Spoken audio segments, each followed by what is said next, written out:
In the context of computer security, a master key refers to a cryptographic key that can unlock multiple encryption keys or protected resources. It is typically used to grant access to systems or data that are protected by encryption without having to disclose individual encryption keys to each user.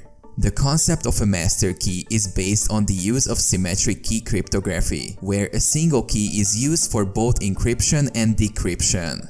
The master key is used to encrypt or decrypt other keys that are used to secure specific resources or data. This allows administrators to manage access control centrally by controlling access to the master key. One example of a master key system is in the context of file encryption.